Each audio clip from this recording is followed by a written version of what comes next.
এই গরমে সবাই ঝালাপালা হয়ে যাচ্ছে আর আমি এই গরমে কালাকালুটা হয়ে যাচ্ছি। উফ, কি আর করা যায়। ভাবলাম একটু পার্লারে গিয়ে ডিটেন করে আসবো বা ফেসিয়াল করে আসবো, কিন্তু না বাবু, আমি তো ভিখারি, গরিব শরীফ মানুষ, তো টাকার কোদ দিয়ে পাবো বলো? তাই ভাবলাম যে বাড়িতেই বসে নাহলে ফেসিয়ালটা সেরে ফেলি। আর হ্যাঁ, শোনো, এই ফেসিয়াল কিটটা না আমি মিশো থেকে অর্ডার করেছিলাম, মোটামুটি ভালো এসেছে। এটা নিয়ে 3 থেকে 4 বার হয়ে গেল আমার ফেসিয়াল। যা কন্টিনিউটি থাকে তোমরা আরামসে 10 থেকে 12 বার করতে পারবে ফেসিয়াল। বাবা ফেসিয়ালের কথা বলছি, তোমাদের মাইন্ড খুব ছোট লোকের মতো।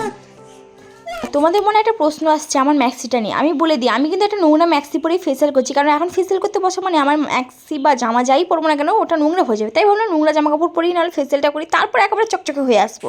এটাতে ফেসিয়াল করা একেবারেই সহজ, কারণ ওতে সব কিছুই লেখা আছে তোমরা কেমন কী প্রসেসে কেমনভাবে ট্রায়াল করতে পারবে। আর এর মোটামুটি বলতে গেলে 5টা ধাপ আছে। আমি যেটুকু পেরেছি সেটুকু তোমাদের সঙ্গে শেয়ার করতে পেরেছি। তোমরা যদি চাও ফুল ভিডিও বা প্রোডাক্টের লিঙ্ক, তাহলে আমাকে কিন্তু কমেন্ট করবে, আমি কিন্তু প্রোভাইড করে দেবো তোমাদের সঙ্গে। আর এখানে আমার ফেসিয়াল করা মোটামুটি কমপ্লিট হয়েছে। চলো এবার চকচকে হয়ে আসি। কি কালো হয়ে গেছিলো মুখটা, এবার দেখো একটু গোড়া গোড়া হয়ে গেছে, এবার একটু লাগছে তো সেই লেভেলের সুন্দরী।